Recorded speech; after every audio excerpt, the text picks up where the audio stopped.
On a cold New England night, just hours after ringing in a new year, a mother of three seemed to dissolve into thin air. No witnesses, no dramatic struggle, no frantic phone call. One moment she was home, the next, she was a mystery that would haunt a nation. Her name was Ana Walshe.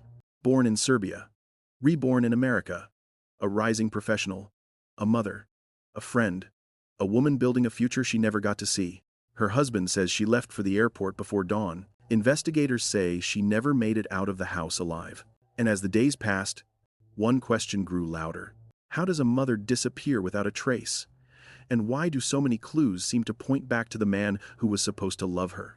This is the story the world is now watching. The case prosecutors call overwhelming. The case the defense calls misunderstood.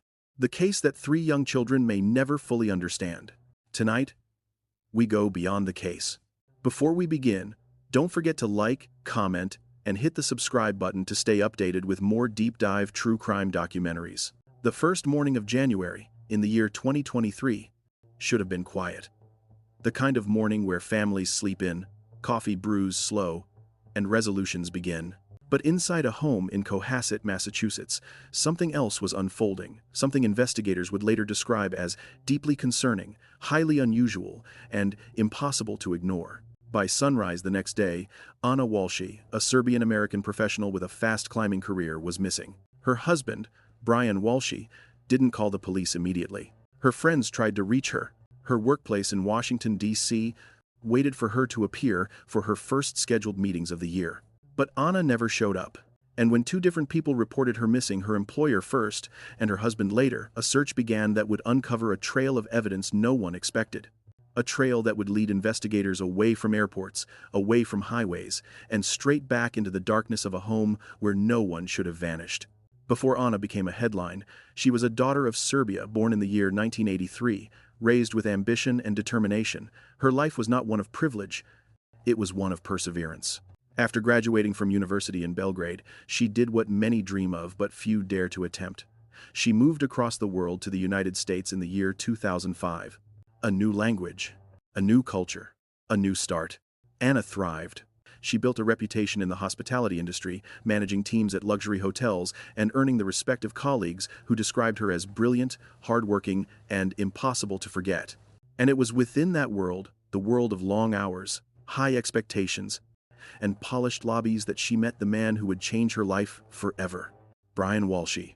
At first, they seemed like a perfect match. He was charming, creative, and charismatic. She was driven, loyal, and full of hope. They married. They built a home. They welcomed three young boys into their lives. From the outside, it looked like a family building toward a bright future. But inside, small fractures were beginning to grow. By the year 2022, Ana's life was changing fast. She accepted a major position with a successful real estate company in Washington, D.C. The job required her to travel frequently between D.C. and Massachusetts, splitting her time between her family and her career. To some, that kind of opportunity is exciting. To others, it can feel threatening. And around that same time, Brian Walshe was facing a crisis of his own. He was under federal indictment, accused of selling forged artwork in a years-long scheme involving fake Andy Warhol pieces. He was on house arrest, awaiting sentencing, monitored, restricted, and watched. His world was shrinking. Hers was expanding. Friends quietly noticed tension. The strain of distance, the weight of responsibilities, the stress of money, the pressure of legal trouble. But no one imagined how quickly everything would collapse. On the final night of the year 2022, Ana and Brian spent New Year's Eve with friends. The evening, according to those present, seemed uneventful. No visible arguments, no dramatic signs of conflict, nothing to suggest that darkness was only hours away. Just after midnight, the new year began. But for Ana Walshe, that new year would last less than a single day. According to Brian, she received a message from work early the next morning. An emergency. Something urgent. Something requiring her to fly to Washington, D.C. immediately. But there was no rideshare receipt. No airline check-in. No airport footage. No luggage. No confirmed car leaving the driveway. According to Brian, she got ready. She hugged the children. She left for the airport around 4 in the morning. And that was the last time he ever saw her. But investigators would later say there was no evidence she ever left the house at all. 2 days passed. Not hours, days. Ana's employer in Washington, D.C. became worried when she missed her scheduled arrival. They reached out. They got no response. They waited. Still nothing. On the 4th day of January, concerned for her welfare, her employer reported her missing. Only then, after that call, did Ana Walshe also report her missing. 2 reports. 2 stories. 1 missing mother. When police entered the Walshe home, they expected confusion. Maybe a misunderstanding. Maybe a woman who changed her plans. What they found was something else entirely. A car still at home that Ana normally used. Her belongings untouched. No signs of a rushed departure. No evidence of packed luggage. No plane ticket showing she ever boarded a flight. And then, the first concerning detail.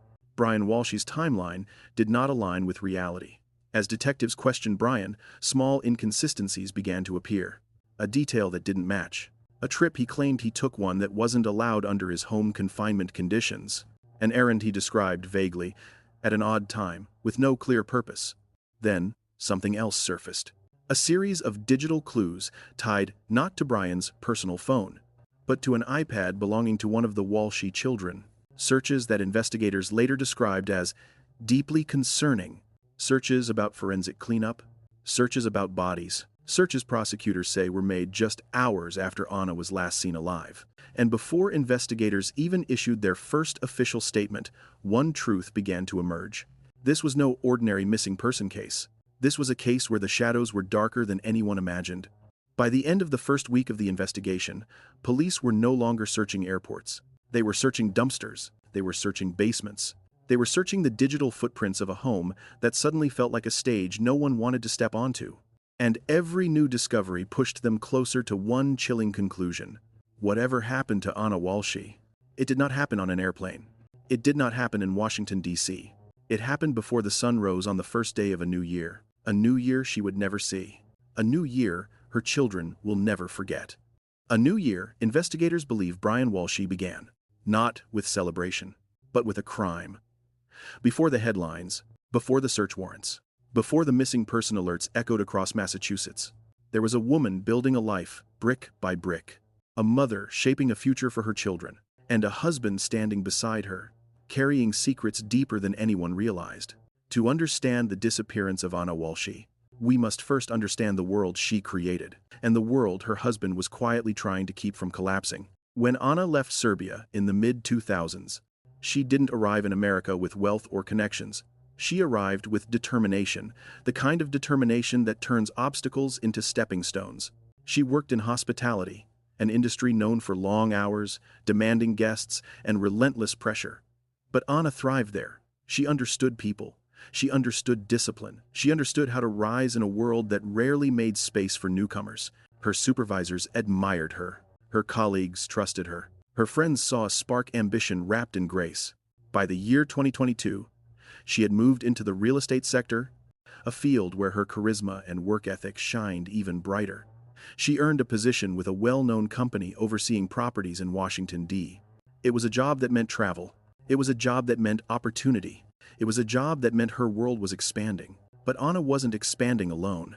She carried her family with her. 3 young boys she adored.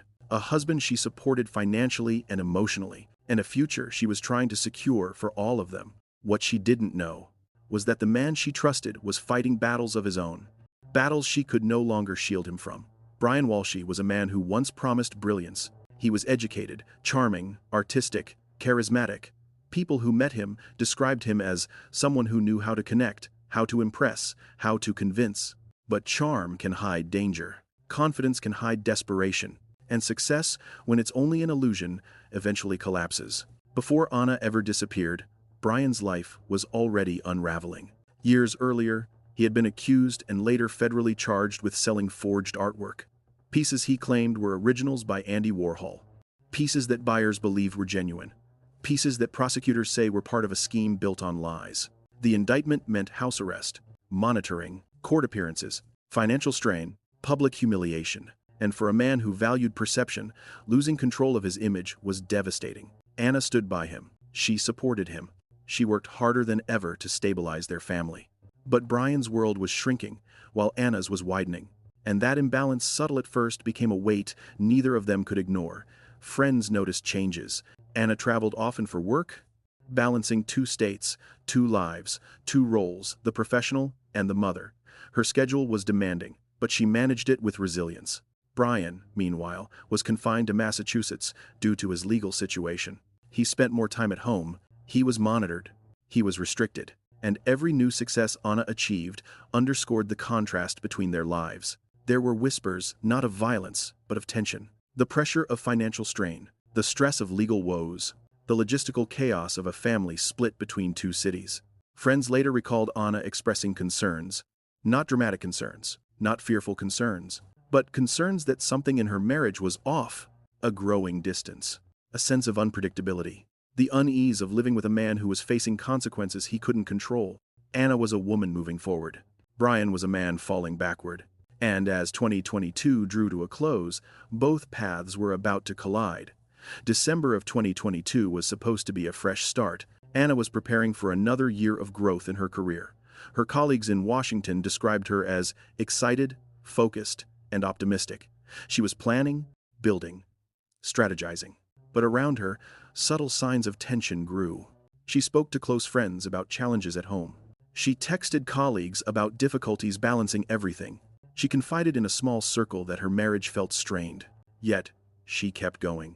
She worked, she traveled, she parented. She hoped the new year would bring clarity. For Brian, however, the end of the year was far more complicated. His legal issues were still unfolding. His sentencing for the art fraud case was approaching, and investigators say financial pressures were increasing. In the final weeks of the year, according to court documents, Ana mentioned wanting to help stabilize the situation. She was trying to plan their future together. But futures require stability, trust, consistency. And beneath the surface, those foundations were weakening. On the last night of the year, Ana and Brian joined friends for dinner. Witnesses described Ana as graceful, composed, and warm.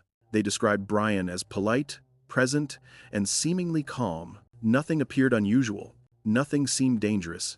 Nothing gave any clue that within hours, a mystery would begin that still has no final chapter. Later that night, Ana sent a message to a friend, a simple note wishing them a happy new year. Her final confirmed communication. When the sun rose the next morning, her life was already unraveling. Brian's story was simple. He woke up. Ana got ready. She left early for work in Washington, D.C. A rideshare picked her up around 4 in the morning. He never saw her again. But investigators quickly found that nothing in that story aligned with reality. There were no rideshare records, no airport footage, no evidence of luggage leaving the home, no coworkers who expected her so early, no emergency that required her to leave in the dark before dawn. And then came the more troubling discovery. Ana had left behind items she always carried. Her phone, her cards, her essential belongings. She had vanished, without taking the things a person needs to navigate life. As detectives examined Brian's account, they began analyzing digital activity inside the home. And what they found shocked them. On a device belonging not to Brian, but to one of his children, investigators discovered a series of internet searches made during the early hours of New Year's Day. Searches investigators described as deeply troubling. Searches prosecutors said were highly incriminating. Authorities claimed the queries revealed knowledge, preparation, and intent. Brian denied responsibility. He said he was not the one who typed them. He suggested confusion. He provided explanations investigators found unconvincing. But combined with the lack of travel evidence, the digital trail cast a long shadow over Brian's story. The narrative he gave police began to fracture. And when narratives fracture, the truth begins to rise to the surface. While investigators followed the evidence, 3 children were about to lose both parents, one missing, the other under suspicion. Child welfare services became involved. Family members stepped in. A once private family became the center of a national tragedy. Friends of Ana publicly expressed heartbreak. They described her as a devoted mother, someone who lived for her boys, someone who would never disappear without contacting them. Her absence was not a change of plans. It was a warning sign. And as the investigation deepened, another reality emerged. The life Ana built through courage and resilience was unraveling because of secrets she did not create. Secrets that may have been hiding in plain sight. Secrets that, once exposed, would change everything. By the time 1 week passed, the investigation had shifted from a search to a suspicion. Ana's career trajectory, her growing independence, her rising professional success, and Brian's legal troubles, his confinement, his financial pressures, two lives moving in opposite directions. And on the first morning of the year, those opposite directions collided, leaving behind a void that investigators say Ana Walshe cannot explain. The stage was set, the shadows were deepening, and the evidence was just beginning to speak. The first morning of the new year carried a silence that did not belong in the Walshe home. Outside, the world was waking slowly, still shaking off midnight celebrations, still wrapped in the fog of resolutions and hope.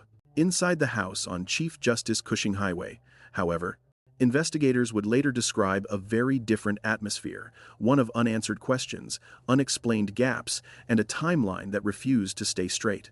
According to Ana Walshe, he rose early. He said Ana was already awake, preparing to leave for her unexpected work emergency in Washington, D.C. He described her as moving with a purpose, a woman who knew the drill, who packed quickly, who hugged her children, who slipped into the stillness of the early morning to catch a flight. But the more authorities learned about that morning, the less credible the story became.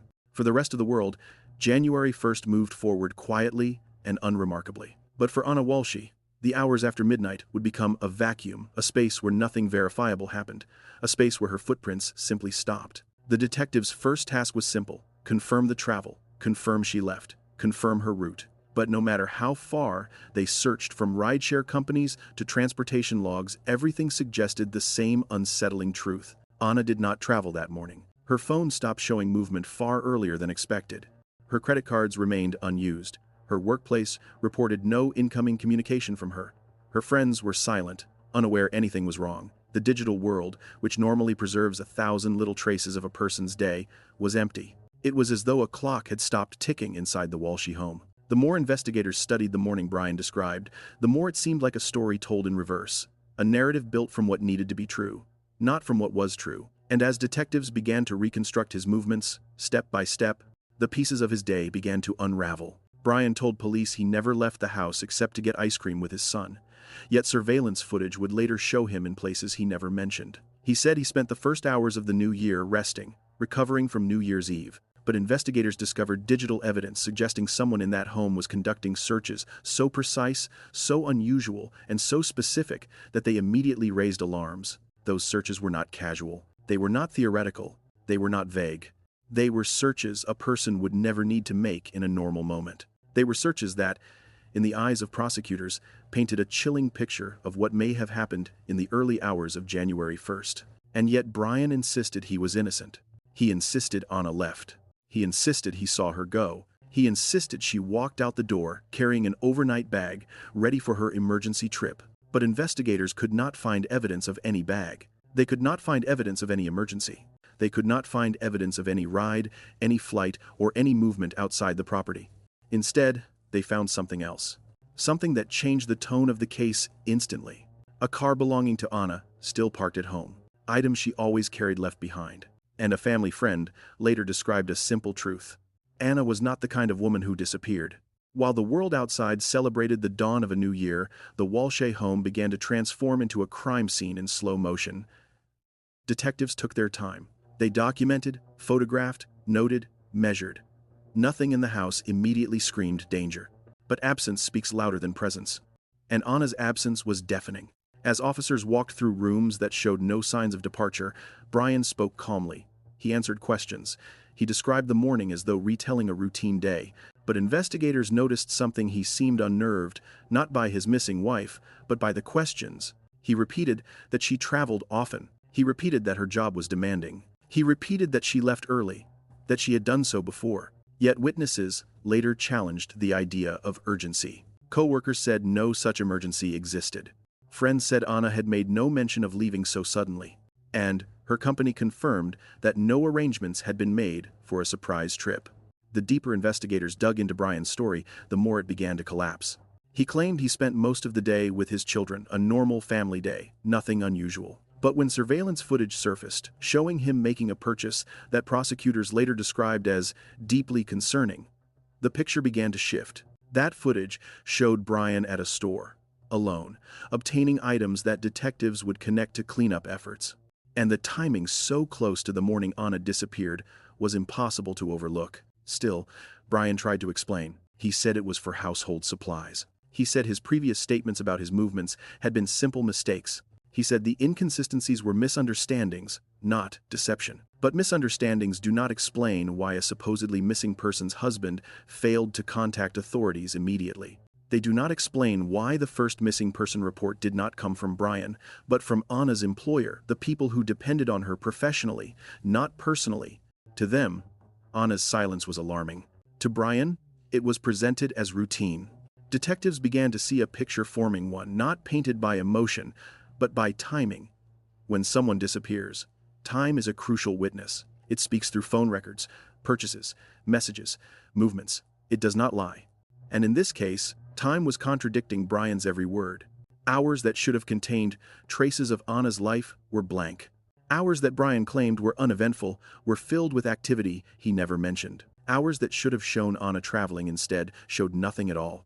Every minute that passed after her disappearance hardened suspicion. Every answer Brian gave opened another question, and every piece of evidence began to lean in the same direction.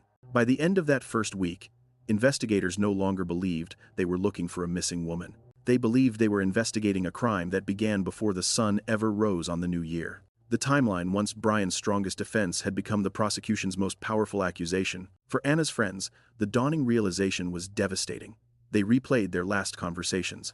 They studied their final messages. They thought of the New Year's Eve dinner, how normal she seemed, how calm, how hopeful. No one imagined that less than 24 hours later, her life would become the center of one of the most disturbing disappearance cases in recent Massachusetts history. As the investigation deepened, the timeline tightened. And as the timeline tightened, the walls around Brian's story began to close in. The morning after was no longer just a series of unanswered questions. It was a turning point, the moment when truth began to surface, quietly, relentlessly, piece by piece. And as those pieces formed a fuller picture, one fact became impossible to ignore. If Ana did leave that morning, the world would have seen her trail, but the world saw nothing. Nothing except the one person whose story depended on her departure. A story that investigators now believed was falling apart. By the time investigators finished retracing Ana Walshe's version of events, one truth had emerged with startling clarity. The ordinary moments of the days that followed Ana's disappearance were not ordinary at all. They were threads that, when pulled gently, began to unravel the fabric of his story. Brian insisted that the first days of the new year were quiet. He said he stayed home. He said he followed the rules of his house arrest. He said he cared for the children, waited for Ana to call, and assumed she was busy. But surveillance cameras, silent observers that never blink, would tell a very different story. On the morning of January 2nd, Brian claimed to be at home. Yet footage captured him at a local store, moving quickly, wearing a mask, purchasing items that immediately drew concern from investigators. Bags of cleaning products, large cloths, protective covering, items that, under normal circumstances, would raise no alarm, but in the context of a missing spouse, transformed into chilling evidence. The receipt totaled a significant amount, far more than what one might spend on casual household cleaning. And detectives noticed something else. He paid in cash, though he rarely carried cash. Without announcing it, investigators began to tighten their focus. The next day, more footage surfaced. Another errand. Another unexplained trip. Another set of movements that contradicted his earlier statements. Everything Brian said he did, investigators checked. Everything he denied doing, they verified. Wherever he insisted he stayed, they found an image proving the opposite. And as those hours filled with surveillance clips and timestamps, the story shifted from confusion to suspicion. The timeline of Ana's disappearance, once fragile and uncertain, now had anchors shaped by camera lenses, receipts, and quiet movements captured by unblinking machines. Meanwhile, Brian continued to speak calmly with authorities. He offered explanations, often soft, occasionally vague. He said he forgot details. He said he misunderstood questions. He said he was overwhelmed. But detectives studying his demeanor noticed something that would later become a point of discussion: his composure, the steadiness of his tone, the absence of urgency in reporting his wife missing, the absence of visible panic even as days passed without word from her. Friends of Ana did not share that calm. They called repeatedly, they messaged, they worried. Because to them, it was unthinkable that Ana would leave her children, abandon her job, or vanish without explanation. Her life was built on structure, reliability, duty. She was the kind of woman who kept appointments, returned calls, and honored commitments. Her sudden disappearance was not in her nature. And so, investigators began following a new line of thought, not to find where Ana went, but to understand why Brian's movements made so little sense. If a man believes his wife has traveled, why does he spend hours driving around town, stopping at stores, discarding items, and making unapproved detours? Why does he break the strict conditions of his house arrest, knowing every movement might be discovered? Unless, detectives wondered, he was not worried about being caught leaving. He was worried about being caught staying. As the hours unfolded, investigators discovered more purchases. They found visits to dumpsters. They tracked travel routes that were subtle but deliberate, and they began piecing together something far more troubling, a pattern of behavior that did not reflect a man whose wife had simply left for a work trip. It reflected a man responding to something far more serious. When detectives obtained a search warrant for the Walshe home, they expected to find clarity. Instead, they found unease. Inside the basement, they located faint traces of what prosecutors would later describe as concerning biological material. They found equipment inconsistent with normal household use. They found signs of disturbance that raised more questions than answers. Nothing was conclusive on its own, but nothing was comforting either. And everything taken together painted a picture that investigators could not ignore. While authorities navigated these discoveries, Anna's friends were publicly pleading for answers. One close friend described the hopelessness of waiting, the devastation of imagining her gone, the fear that every passing hour meant one more hour without resolution. Yet even as the emotional weight of the disappearance spread, Brian remained strangely steady. He asked few questions about the progress of the search. He changed his story in small ways when confronted with inconsistencies. He seemed, to some investigators, less like a man searching for his wife, and more like a man searching for the right words. The gap between his narrative and the evidence widened with each passing day. By now, detectives were no longer accepting his explanations at face value. They examined every detail. The timing of the purchases, the distances driven, the locations of dumpsters, the absence of luggage, the lack of travel confirmations. Every discrepancy became a piece of a puzzle that told a story entirely different from his. What emerged was not a tale of a woman leaving on a sudden business trip. It was not a tale of miscommunication or scheduling confusion. It was a tale of a morning filled with unanswered questions, followed by days filled with choices that investigators believed had only one possible explanation. But even as suspicion escalated, detectives continued their work carefully. Cases built on timelines require precision. Cases built on behavioral evidence require caution. And cases involving a missing person demand empathy. Through it all, one silent truth grew louder. Anna was gone. Brian was inconsistent. And the evidence was beginning to speak louder than any alibi. The public, unaware of the full scope of discoveries, began to learn fragments through news reports. A husband's story not adding up. A missing mother of 3. A growing sense of dread.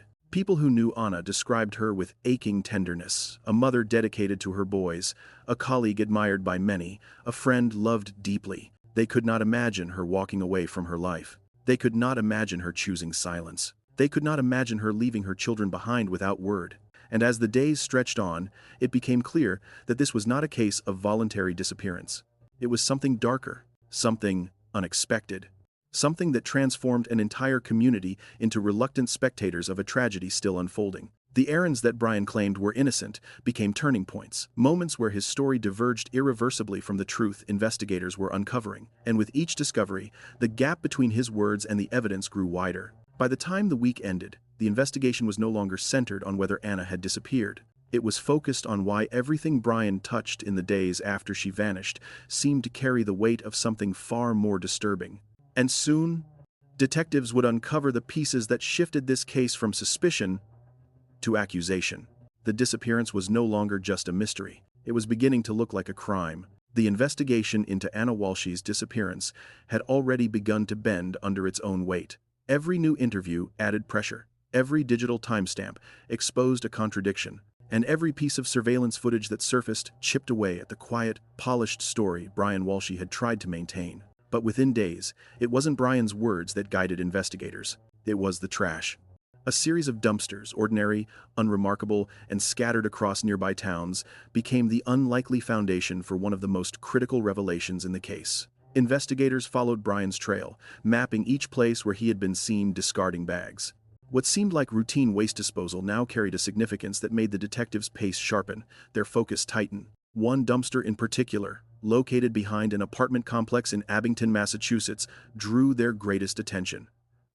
Surveillance footage showed Brian approaching it with a large, heavy-looking trash bag. The grainy recording did not show its contents. It did not show hesitation.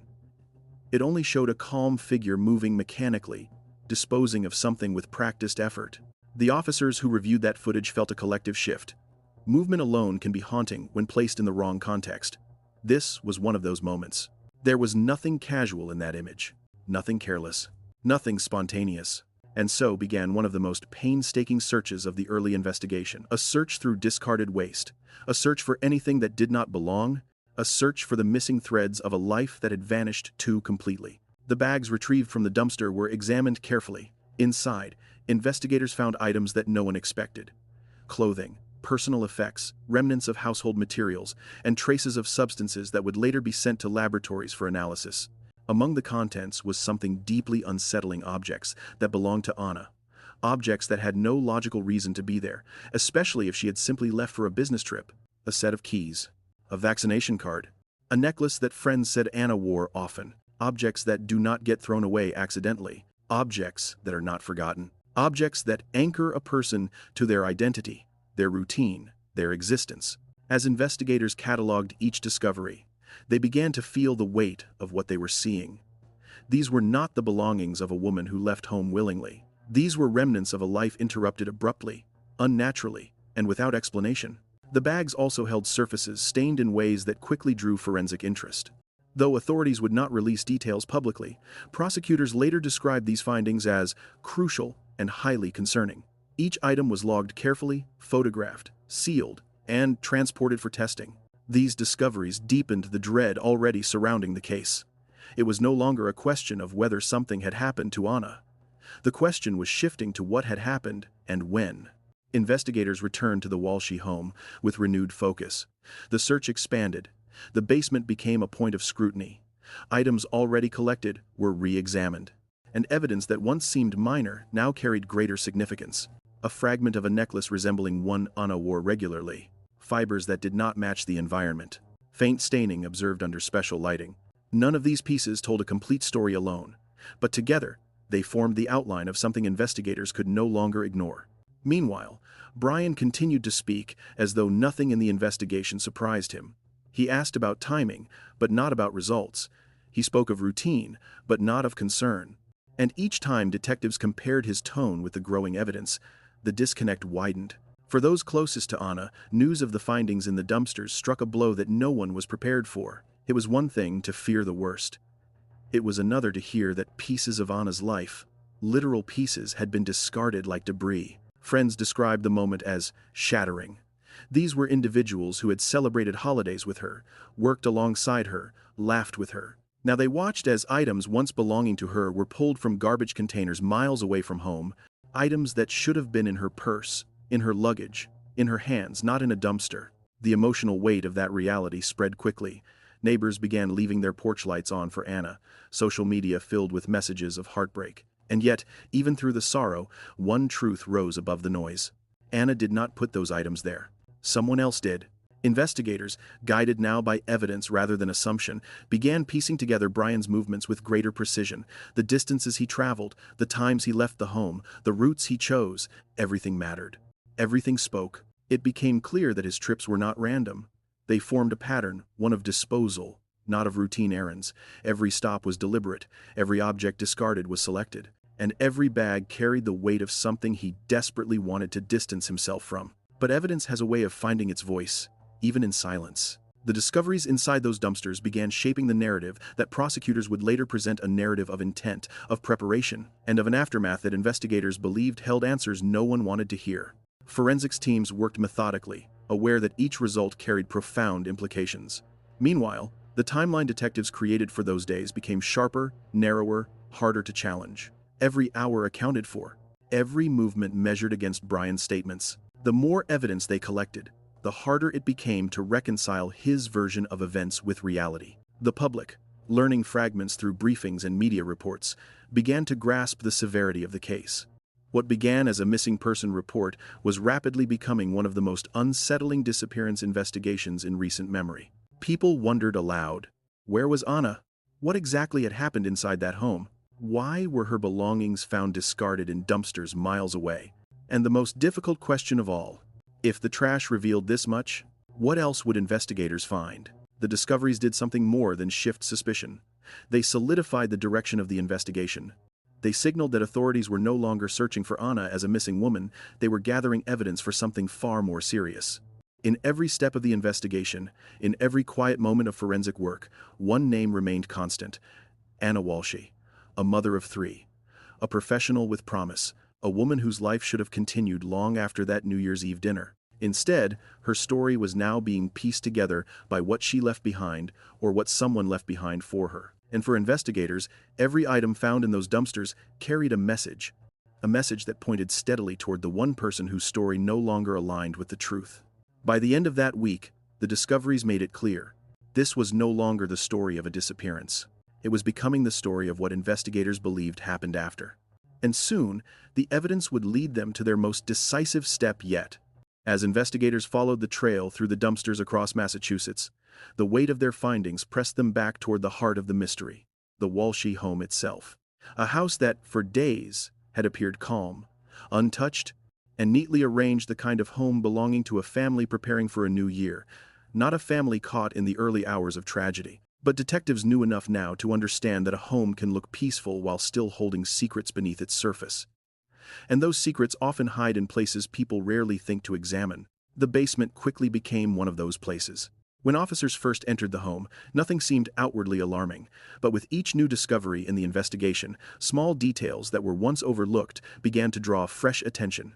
They returned with a renewed sense of purpose, walking slowly down the steps to the lower level, where cool air hung heavier and shadows lingered in corners untouched by daylight. Basements carry memories, tools stored for years, boxes forgotten, floors that have seen the passing of storms, seasons, and lives.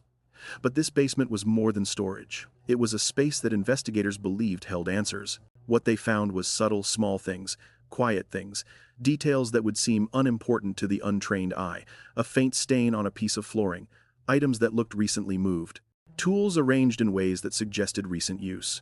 Nothing dramatic, nothing graphic, just a sense that something was off. Something that didn't match the story Brian Walshe had told.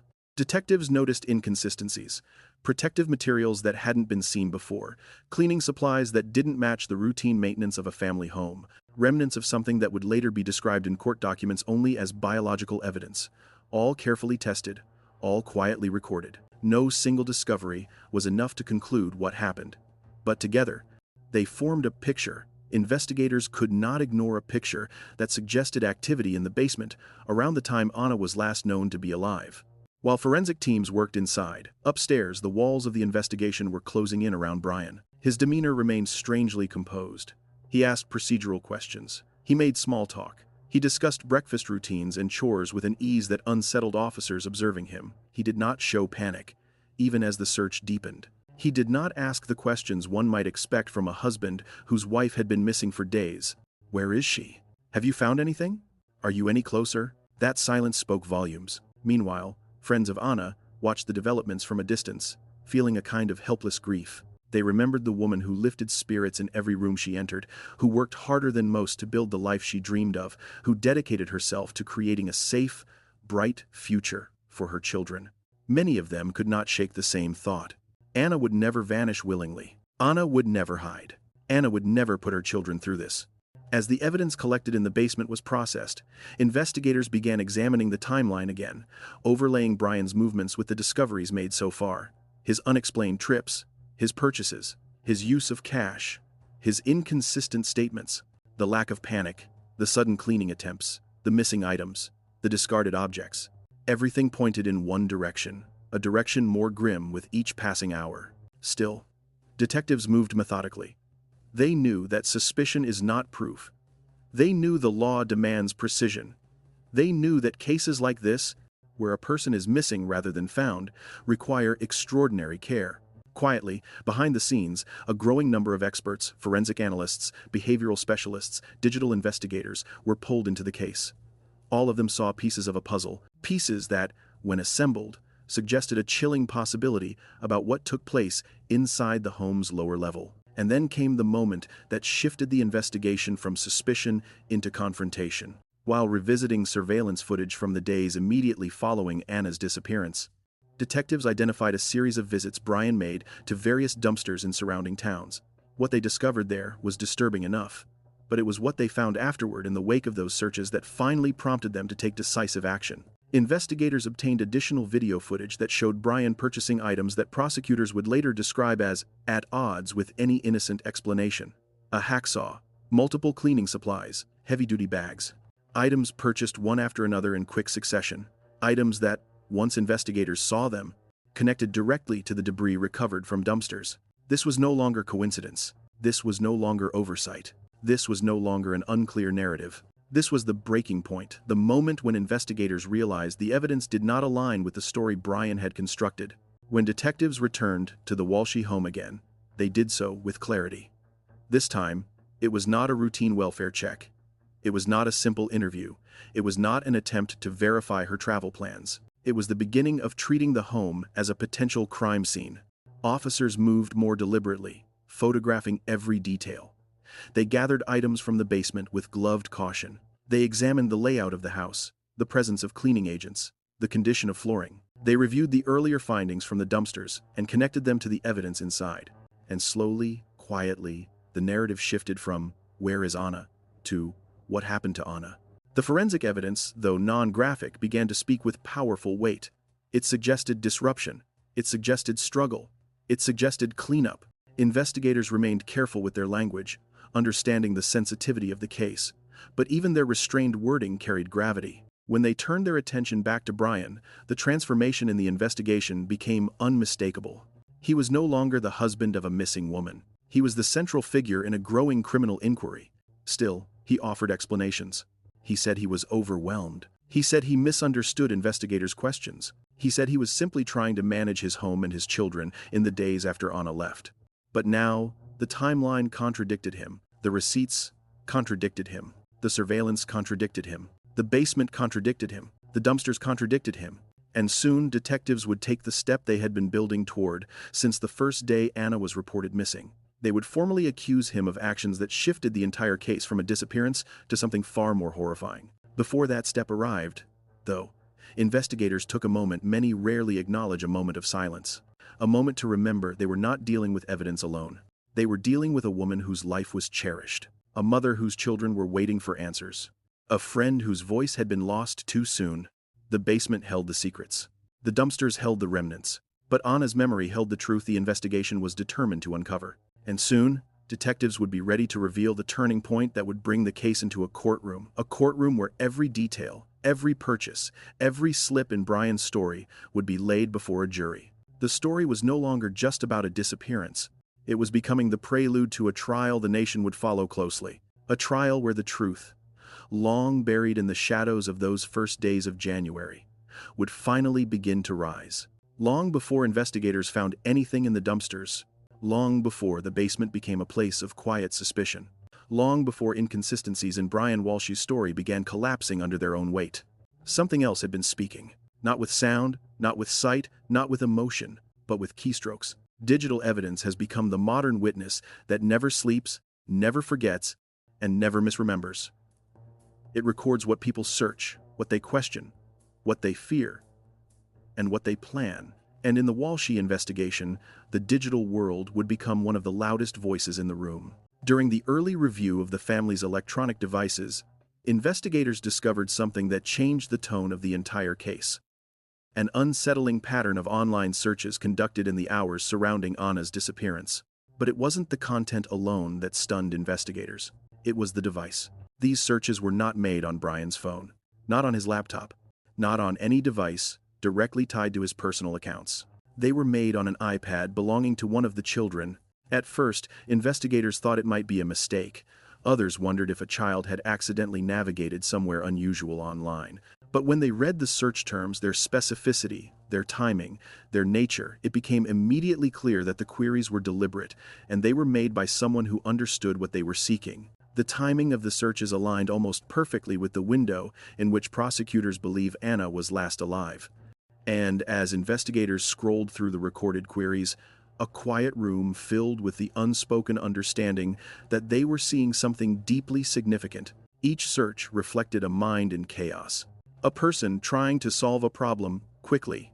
a person who was not thinking about subtlety or logic, but urgency. The investigators did not repeat the terms publicly in detail, choosing instead to describe them as alarming, disturbing, and highly indicative of intent. Prosecutors later emphasized that the content of the searches, combined with their timing, created an unmistakable pattern. But even more troubling was the implication behind them. Someone in the home, during the early hours of New Year's Day, was searching for answers to things no innocent person would need answers to. Digital footprints, unlike spoken words, do not shift with emotion. They do not alter under pressure. They do not confuse details or forget timing. They remain exactly as they were created. For investigators, the searches quickly became one of the most critical turning points in the case. They offered a glimpse into the mindset inside the Walshe home, a glimpse that, according to prosecutors, pointed directly at Brian. Yet even as detectives revealed the existence of these searches, Brian maintained his innocence. He said he had no knowledge of them. He suggested they could be misinterpreted. He offered explanations that shifted subtly depending on the question, but every explanation confronted the same problem. If Ana had truly left the house early that morning, why was someone inside searching for answers to subjects no one in a normal household would be researching? The investigators pressed deeper into the digital timeline. They examined device activity, minute by minute. They traced connections between Wi-Fi networks, screen activation times, and network pings. What they found was a pattern inconsistent with the presence of a woman preparing to leave for a flight. There were no outgoing messages from Ana, no searches for travel information, no navigation to the airport, no signs she was awake, packing, or communicating with anyone. Instead, the only digital life inside the home came from queries that investigators believed were tied directly to Brian's fear of what had already happened, or fear of what he believed might be discovered. As the evidence mounted, investigators were struck by another realization. Ana's digital footprint stopped almost completely after New Year's Eve. Not a single message, not a single email, not a single login. For a woman as responsible, connected, and communicative as Ana, this sudden silence was more than suspicious, it was unthinkable. Her career relied on communication. Her colleagues depended on her responses. Her friends expected her daily check-ins. Her children, her greatest devotion, were never left without contact. Yet from the early hours of January 1st onward, Ana's digital presence vanished entirely. It was as though someone had turned off a light. Meanwhile, Brian's devices showed inconsistencies. Moments when he claimed to be sleeping, though his phone was active. Moments when he said he was home, though footage showed otherwise. Moments when he said he was caring for his children, though his devices revealed a flurry of online activity investigators found troubling. The contrast between their timelines was stark. Ana's digital life, silent, frozen, still. Brian's digital life, active, searching, moving. And that disparity became a central pillar of the prosecution's theory. But even the most troubling data was only part of what investigators found. As they reviewed additional devices, they uncovered a second wave of searches conducted not on the iPad but on a laptop discovered later. Authorities have not disclosed the full list publicly, releasing only descriptions. They characterized them as extensive, methodical, and concerning enough to shift the direction of the investigation. These searches, investigators said, were not momentary or accidental. They reflected planning, preparation, awareness, and most importantly, intent. When news of the searches reached the public, reaction was swift. People who had been following Ana's disappearance felt a cold realization. The digital evidence did not just contradict Brian's timeline. It dismantled it. For Ana's friends, the revelation was devastating. They remembered her kindness, her dedication, her work ethic, the bright energy she carried into every room. To imagine that the final traces of her life might be overshadowed by internet searches conducted by someone she trusted was painful beyond words. The digital world had become the silent witness, the witness with perfect memory, the witness that never lies. And through its quiet, unblinking record, investigators began building the foundation of the case they would soon bring before the court. Still, they moved cautiously. They verified every timestamp. They re-examined every device. They obtained expert analysis to ensure accuracy. Because digital evidence is powerful, but only when paired with the precise truth. And soon, that truth would be enough for investigators to take the most pivotal step in the case, a step that would shift Brian from husband of a missing woman to prime suspect in a murder investigation. The digital echoes inside the Walshe home had spoken, and they were about to become the centerpiece of a case the nation would watch unfold. A case where keystrokes, timestamps, and quiet searches would carry as much weight as any eyewitness testimony in the courtroom. The early weeks of January had unfolded like a slow-motion nightmare. What began as a missing person report grew into a labyrinth of inconsistencies, digital footprints, surveillance videos, and discoveries that suggested something far more sinister than a woman simply vanishing. But even with everything investigators had uncovered, the troubling searches, the suspicious errands, the discarded belongings, they moved with deliberate caution. Because the next step they were preparing to take was irreversible. It was a step that demanded certainty. Behind closed doors, detectives and prosecutors gathered around tables covered with files, timelines, maps, and forensic results. Each sheet of paper represented a fragment of a life interrupted, a clue pointing toward answers no one wanted to accept. For days, the team reviewed everything. Anna's sudden silence, Brian's shifting stories, the surveillance footage showing his unreported trips, the purchases of items prosecutors deemed highly concerning, the presence of biological evidence inside the home, the recovered items from the dumpsters tied directly to Ana, and the digital searches that echoed through the investigation like a warning. Piece by piece, the story took shape, and every piece pointed toward the same conclusion. As the evidence coalesced, a chilling clarity emerged. This was not the case of a woman who walked away from her life. This was the case of a woman who never had the chance to leave. In the quiet corners of their offices, prosecutors reviewed the timeline again, searching for any remaining uncertainty. They found none. What they found instead was a narrative that could no longer be ignored, a narrative of intent, opportunity, and aftermath. And so, in the heart of winter, on a day heavy with the weight of truth, investigators took the step the entire state had been anticipating. They issued a warrant for the arrest of Brian Walshe. Not for misleading police, not for violating the terms of his house arrest, but for the murder of his wife, Ana Walshe.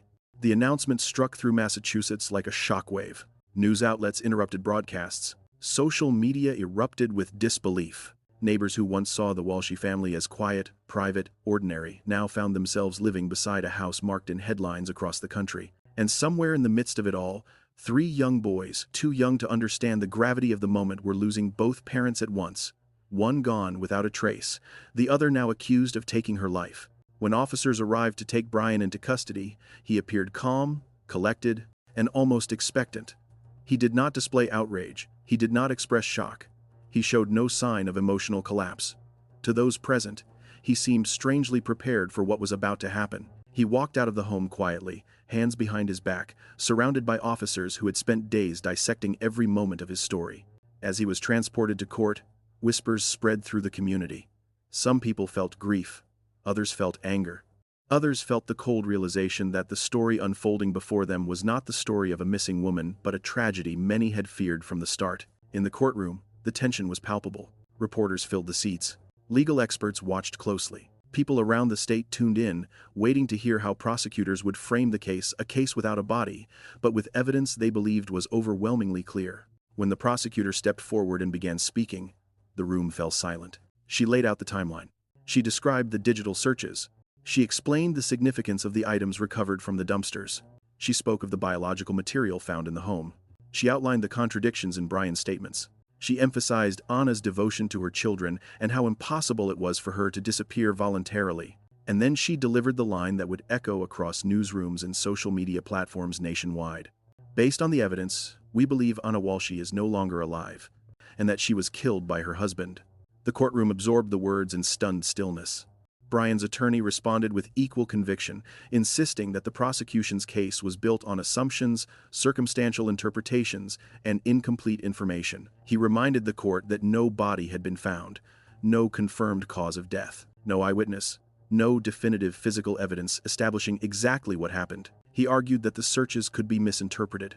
He argued that the items in the dumpsters lacked clear context. He argued that the timeline was not ironclad. He argued that suspicion is not proof. This clash, prosecution certainty versus defense skepticism, became the groundwork for the trial that was about to grip the country. But even as the lawyers sparred inside the courtroom, the emotional heart of the case lay elsewhere in the faces of Ana's friends who attended the hearing. They sat silently, their grief a heavy presence in the room. Some wiped tears. Some stared at their hands. Some could not bring themselves to look at Brian. For them, the charge represented not closure, but confirmation of their deepest fear. Ana was gone. And the person accused of taking her was the man she had once trusted completely.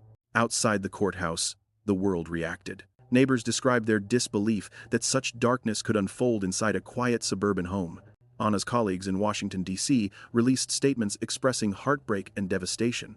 Advocates for victims of domestic tragedies spoke about the warning signs so often overlooked. But through all the noise, one truth remained painfully clear.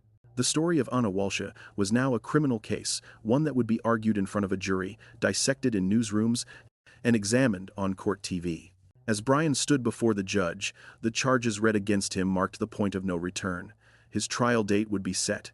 His attorneys would prepare their strategy. Prosecutors would begin assembling their presentation. The arrest changed everything. The search for Ana slowed. The legal battle accelerated. The questions deepened. And the nation leaned in, wanting to understand not just what happened, but how it happened. In that courtroom, the weight of the charge did more than accuse Brian of a crime.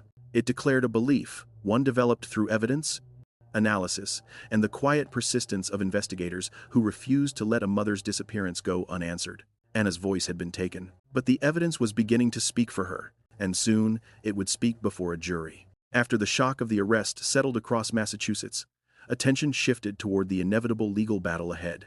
The details of the case, the searches, the timeline, the purchases, the discarded items were now moving into a courtroom, a place where every detail would be challenged and every assumption inspected under unforgiving scrutiny. Brian Walshe's defense team stepped into the spotlight with a heavy burden. They were standing across from investigators who believed the evidence was overwhelming and prosecutors who seemed ready to build a narrative powerful enough to withstand the absence of a body. But the courtroom is not a place for emotion. It is a place for strategy. And the defense's strategy began forming long before Brian ever stood before a judge. Their first obstacle was the timeline, a timeline investigators had reconstructed almost minute by minute, lining up Brian's statements against surveillance, receipts, and digital footprints. It was a timeline that contradicted him at nearly every turn. The defense argued that the timeline was not airtight. They pointed out the gaps where surveillance cameras could not see, the moments where technology can fail, the places where assumptions could slip into interpretation. They claimed investigators were piecing together a narrative that fit their suspicions rather than the full truth. But prosecutors pushed back, hard. They presented each inconsistency in Brian's statements like a stone set into a foundation, alone, perhaps insignificant. Together, unshakable. Yet the defense kept pressing. Their most powerful argument was the same one used in countless no-body homicide cases. Without a body, how can you say a crime occurred? They emphasized that Ana could still be alive. They emphasized that people disappear voluntarily under pressure. They emphasized that a mother's devotion, while powerful, did not guarantee predictability. They emphasized that Ana lived a life split between states, between responsibilities, between worlds. But with every theory they presented, prosecutors countered with evidence. If Ana had left willingly, why did she leave behind her personal belongings? If Ana had planned a sudden departure, why didn't she contact her children, her friends, her workplace? If Ana had chosen a new path, why was her digital footprint frozen? And why, investigators asked, would she vanish without so much as a whisper? Still, the defense pushed forward. They suggested the items in the dumpsters could have been placed there by someone other than Brian. They suggested the digital searches could have been manipulated or misunderstood. They suggested the biological evidence in the basement might have natural explanations. They suggested that the purchases Brian made were coincidental, unrelated to the disappearance. Every explanation strained under the weight of the prosecution's timeline. But the defense's goal wasn't to build a perfect alternative story, only to create reasonable doubt. A case without a body is powerful, but fragile. A case built heavily on digital and circumstantial evidence must be airtight. And the defense knew it. Meanwhile, the public watched closely. Remembering another recent Massachusetts case, the Karen Reed case, where doubt, debate, and relentless public scrutiny had played a major role in shaping the narrative. But this case was different. There were no crowds gathering outside the courthouse. No chants, no rallies, no social media movement with hundreds of thousands of followers. Brian stood largely alone. He did not have a large legal team. He did not have public advocates fighting on his behalf. He did not have a community rallying behind a story of wrongful accusation. He had only his attorneys and the complex task of explaining choices that seemed impossible to explain. The defense continued studying the prosecution's evidence, looking for cracks. One angle they explored was the idea that investigators had misinterpreted the digital searches, that someone else in the house could have performed them, or that the timestamps could be challenged. They sought expert testimonies to question the reliability of certain digital markers. They considered forensic experts who could challenge interpretations of biological evidence. They looked at camera angles, trying to weaken the certainty of surveillance identifications. But even as they prepared these arguments, one unavoidable truth shadowed every conversation. Every piece of evidence that required explaining involved Brian, his trips, his purchases, his statements, his actions, and the more the defense looked for distance between Brian and the evidence, the more those lines closed in on him. For investigators, the puzzle was complete. For prosecutors, the narrative was clear. For Anna's friends, the heartbreak was raw and unrelenting. But for the defense, the case was a battlefield of perception. They needed the jury to see another possibility, however slim. They needed jurors to believe Ana could still be alive. They needed jurors to wonder whether investigators had jumped to conclusions. They needed jurors to question everything the prosecution presented. Because in the world of criminal trials, doubt, even the smallest seed of it, can change everything. Still, Brian's challenge was immense. His demeanor during the investigation had raised questions. His delayed missing person report had raised suspicion. His movements after the disappearance had raised red flags. And the digital searches found in the home, whether he made them or not, were difficult to separate from him. As Brian sat in court, listening to prosecutors outline the case against him, he barely reacted. His expressions remained neutral, unreadable. Some observers found it unsettling, others thought it was strategy. But all agreed on one thing. The courtroom felt heavy with the weight of unanswered questions. Could the defense find a way to unravel the prosecution's timeline? Could they cast doubt on the digital evidence? Could they convince a jury that the absence of a body meant the absence of certainty? Or would the evidence, circumstantial yet massive in accumulation, be too overwhelming to overcome? Outside the courthouse, the world speculated. Inside, the battle lines were being drawn. The prosecution believed they were building one of the strongest no-body homicide cases in recent memory.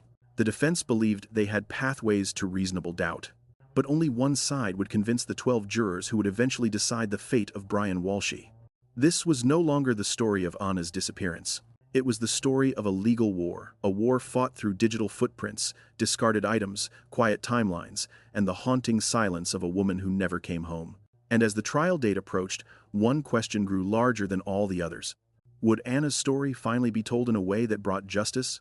Or would her disappearance remain a mystery no courtroom could fully solve?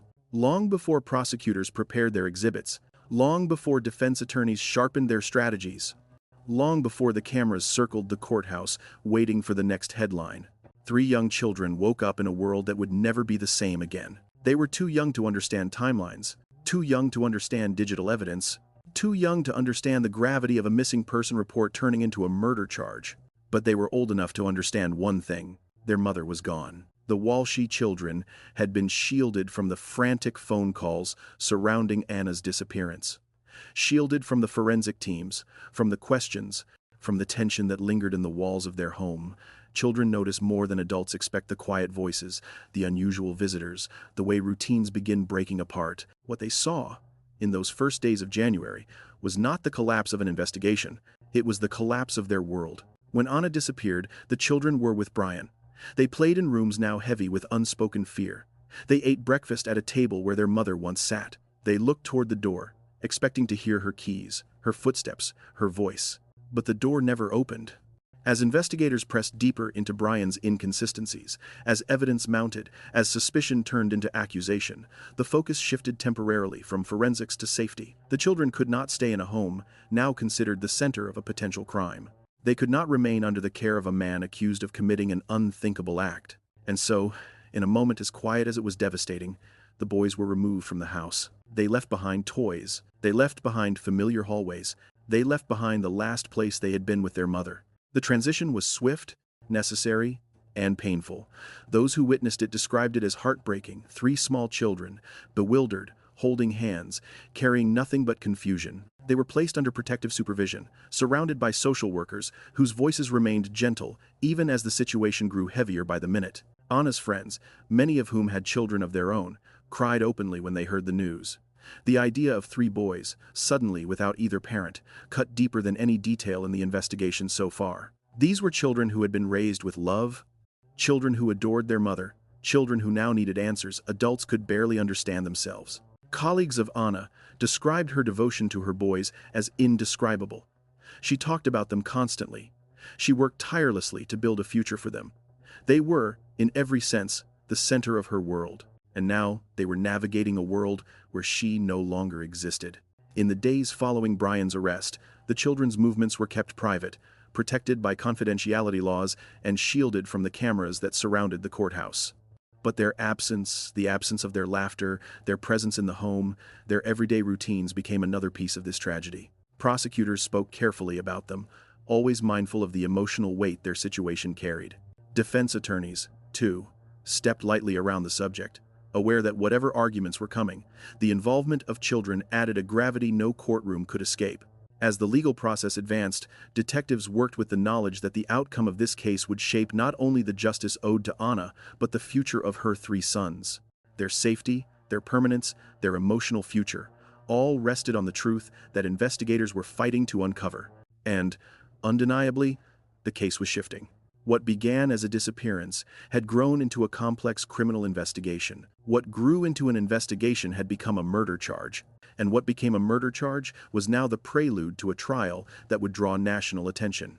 Yet amid all of this, the evidence, the legal filings, the media, the children, remained the quiet center of the storm. Their voices were not heard in the courtroom.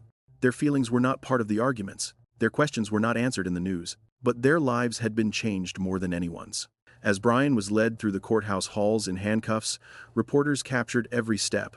Some spoke about the case, others about the evidence, others about the upcoming trial. But there was always one repeated sentiment. What will happen to the children? It was a question without a simple answer. Family members stepped forward, offering stability. Social services worked to ensure safety. Advocates for child welfare monitored the situation closely. And through it all, Ana's absence cast a shadow over every decision. Those who loved her described the pain of imagining her children growing up without her warmth, her guidance, her encouragement. A mother who crossed continents to build a better life for them had been taken from them before she had the chance to see them grow into the future she worked so hard to provide. And as the legal process moved toward trial, prosecutors understood that their responsibility extended beyond proving guilt. It extended toward protecting the children from further trauma. They crafted their statements carefully, choosing words that honored Ana's memory without exposing the boys to the harshest elements of the investigation. Brian's defense team faced the same reality. However strong their courtroom strategy, however compelling their arguments about reasonable doubt, they could not escape the emotional weight of the fact that 3 children were at the heart of the case. Because in the end, this was no longer just a story about evidence. It had become a story about a family torn apart. A story about children who would grow up asking questions that could never be fully answered. A story about innocence shattered not by the complexity of the investigation, but by the tragedy behind it.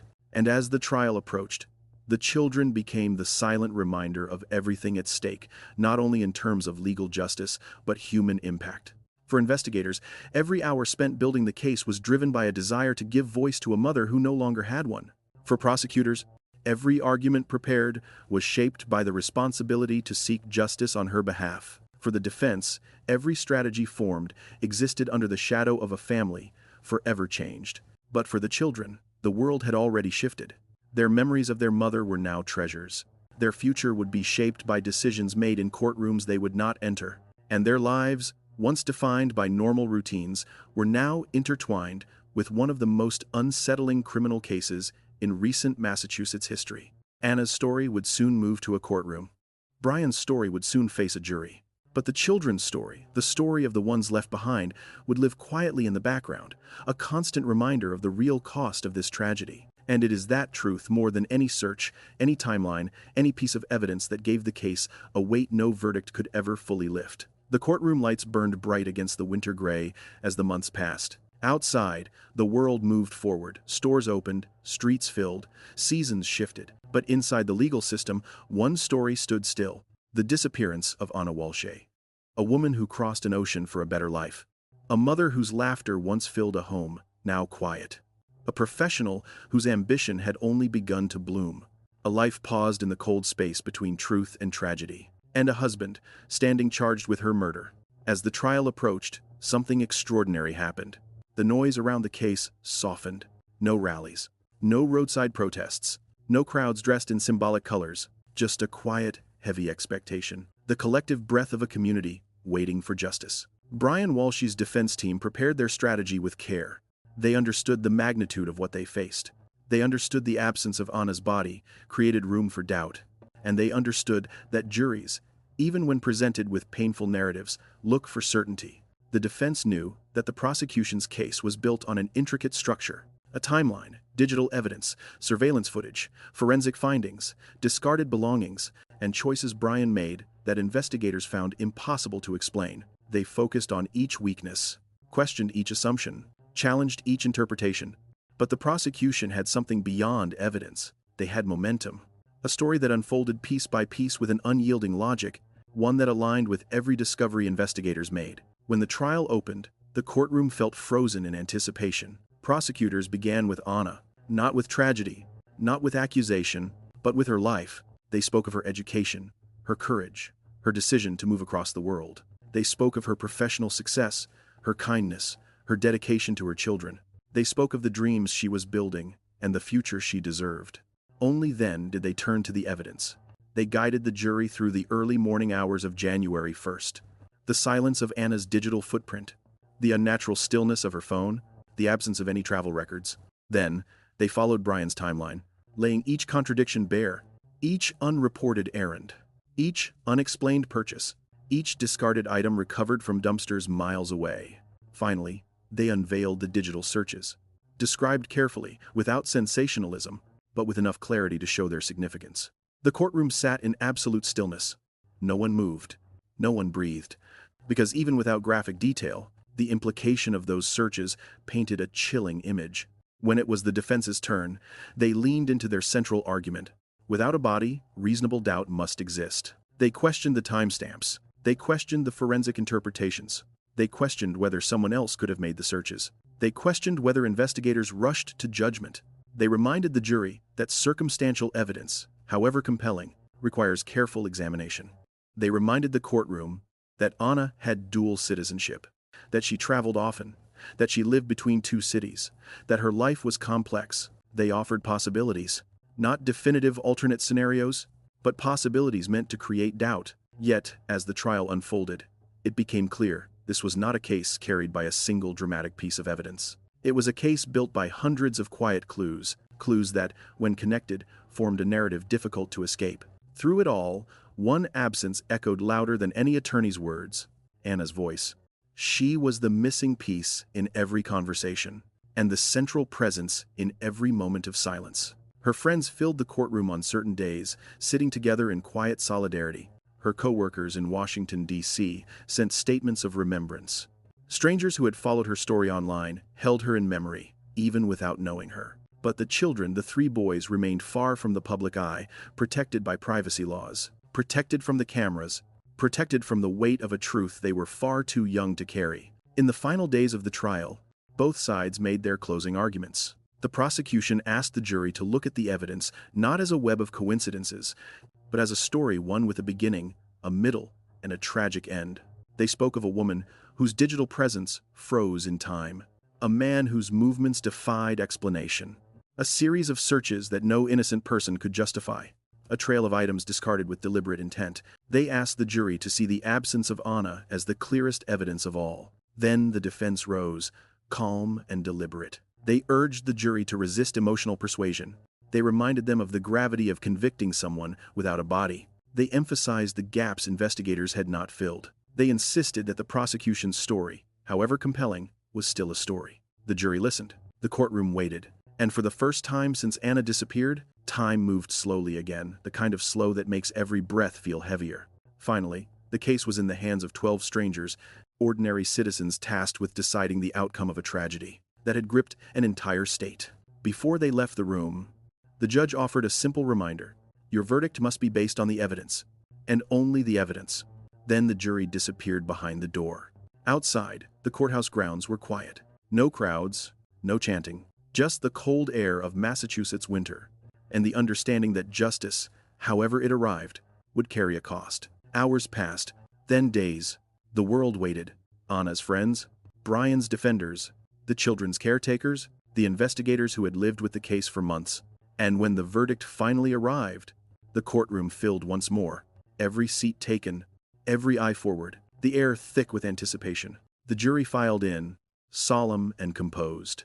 The foreperson stood, and in that moment, in that single breath, before the words were spoken, every timeline, every search, every discovery, every unanswered question, hung suspended in the air. The decision that followed marked the legal turning point in the disappearance of Ana Walshe. A case that began with a missing mother and ended with a truth the justice system could no longer deny. But the story does not end with a verdict, not truly.